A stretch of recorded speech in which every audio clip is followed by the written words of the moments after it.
Monsieur Soko Gbaleyi est ivoirien et président du Parti des démocrates républicains, le PDR. Nous l'avons rencontré à Paris ce vendredi 8 septembre 2017. Il s'est confié à Afrique TV. Monsieur Soko Gbaleyi, c'est un Ivoirien. Je suis Ivoirien, je suis venu en France pour mes études et je suis resté depuis 1990 à la fin de mes études. J'étais rentré en Côte d'Ivoire au moment de la démocratisation, le temps de la démocratisation, mais je suis revenu et je suis encore là. Et je me prépare chaque année, effectivement, pour pouvoir retourner chez moi. Parce que la seule chose qui m'intéresse, ce qui m'a toujours intéressé, c'est de pouvoir faire de la politique. Et quand je suis rentré en 1990 en Côte d'Ivoire, c'était dans l'optique de faire un parti politique. Et nous étions 7 arrivés sur le terrain. Nos parents nous ont demandé, que oui c'est vrai que vous êtes jeunes, mais il y avait un combat générationnel. Donc nos parents nous ont demandé de nous ranger du côté de la génération la plus proche de nous, c'est-à-dire la génération du FPI, donc de Boulevard Gbagbo. C'est ce que nous avons fait jusqu'à ce que Gbagbo prenne le pouvoir. Donc je suis ivoirien, je suis de l'ouest de la Côte d'Ivoire, la région qu'on appelle le Vigor, hier qu'on appelait nous le fromager. Je suis du village de Kosewa, je suis de 27 km d'Iberois.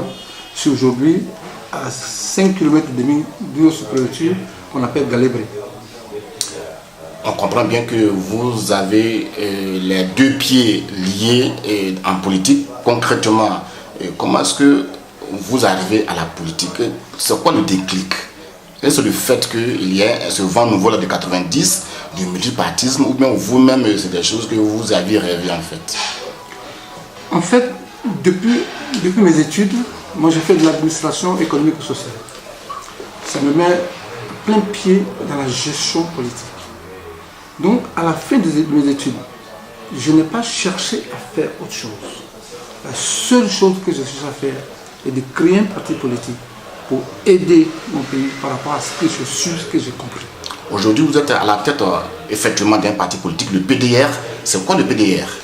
Le PDR, c'est le Parti des démocrates républicains. Alors, pourquoi le Parti des démocrates républicains? Il est, je vous dis honnêtement, que le PDR est donc sorti de l'indignation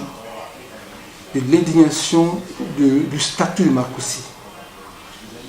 J'étais à Paris, nous étions en la marche, nous les démocrates, nous étions en la marche quand le président Laurent Gbagbo a signé le statut de Marcoussi.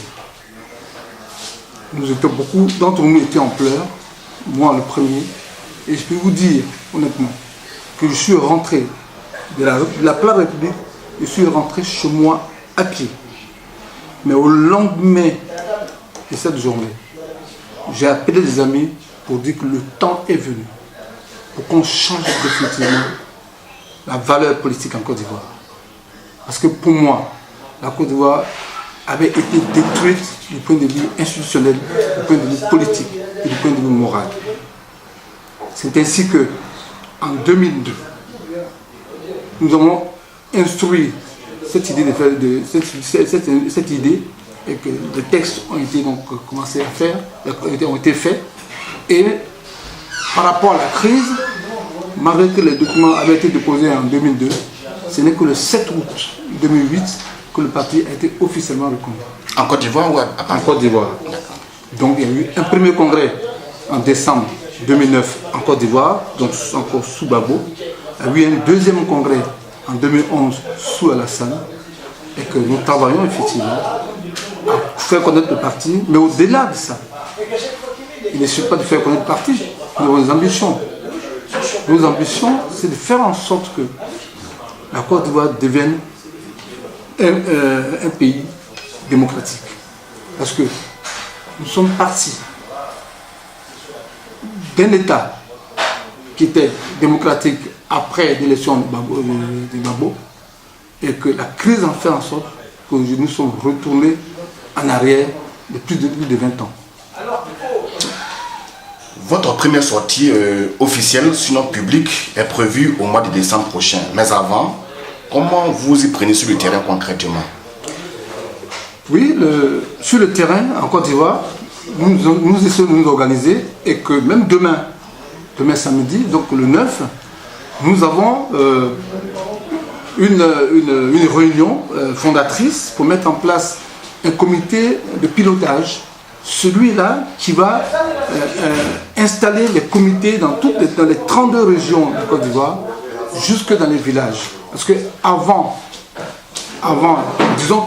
la fin de l'année, donc avant janvier, il faut que le parti ait pris pied dans toutes les régions.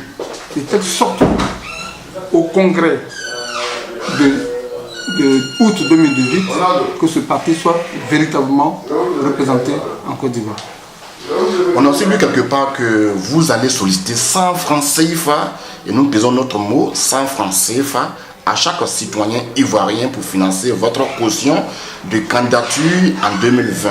Est-ce que ce n'est pas risqué? Eh bien, ce n'est pas risqué.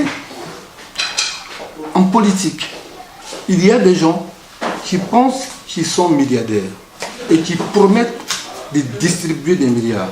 On l'a vu dans les campagnes passées. 100 milliards par-ci, 200 milliards par-là. Je pense que jusqu'à aujourd'hui, ces régions attendent toujours les milliards. Mais ce n'est pas le plus important. Nous allons demander symboliquement 100 francs. Au moment où pendant 10 ans, sous Babo par exemple, des partis politiques comme le RDR, le PDCI et le FPI touchaient 800 millions de francs par an. 800 millions de francs par an pendant 8 ans. Au lieu de ça, nous on demande 100 francs symboliques. Non. Oui, effectivement, nous aurons les moyens parce que nous avons les moyens du peuple, parce que c'est le peuple qui finance les partis politiques, ceux subventionnés, et nous qui ne sommes pas subventionnés, nous allons vers le peuple pour avoir nos moyens. En Côte d'Ivoire, l'actualité, c'est le 3e congrès du RDR qui a lieu effectivement demain, samedi 9 et dimanche 10 septembre 2017 à Abidjan. Quel commentaire faites-vous de ce congrès qui va, on va dire, signer l'après Ouattara au pouvoir? Je salue la démocratie. C'est salutaire qu'une organisation politique comme le RDR prépare l'avenir. C'est tout à fait normal. Donc, pour moi, c'est pas un scoop, c'est même pas une actualité. Tous les partis politiques s'organisent. La preuve, nous sommes en train de nous organiser. Nous aussi, en 2018, on fera notre congrès qui va nous propulser vers les élections présidentielles de 2020. Donc, pour moi, c'est salutaire. C'est ce que nous voulons pour que les partis s'organisent, pour que nous faisons enfin la politique, donc enfin la démocratie. Nous sommes à la fin de notre entretien. Que souhaiterez-vous que les Ivoiriens retiennent de vous et de votre parti? Ce que je souhaitais que les Ivoiriens retiennent de moi et de mon parti, c'est que ce parti politique est né pour sauver la Côte d'Ivoire. Il est né pour sauver la Côte d'Ivoire. Il est né pour faire en sorte que ce pays devienne une nation de culture démocratique, une nation de culture républicaine, une nation, je répète, de respect de la République et de respect de la démocratie. Nous venons pour éduquer le peuple, pour informer le peuple que le pouvoir politique lui appartient. C'est à lui de le prendre et de le donner à qui il veut, quand il veut. Ça, c'est un livre que j'ai fait pour ouvrir une fenêtre sur les idées que nous avons. C'est une ouverture de fenêtre. Le titre, c'est ma vision politique, horizon 2015-2018, parce que c'est l'horizon de la préparation avant les élections 2020. Donc, c'est un livre que vous pouvez effectivement avoir, c'est un livre que vous pouvez avoir sur Internet. Voilà. Sur ADC Édition. Sur ADC Édition, vous pouvez avoir ce livre-là sur Internet. Voilà. C'est une fenêtre que j'ouvre sur mes idées politiques. C'est un livre de proposition d'idées. On n'est pas là pour critiquer tout le monde, on est là pour proposer, pour sauver la Côte d'Ivoire. Merci.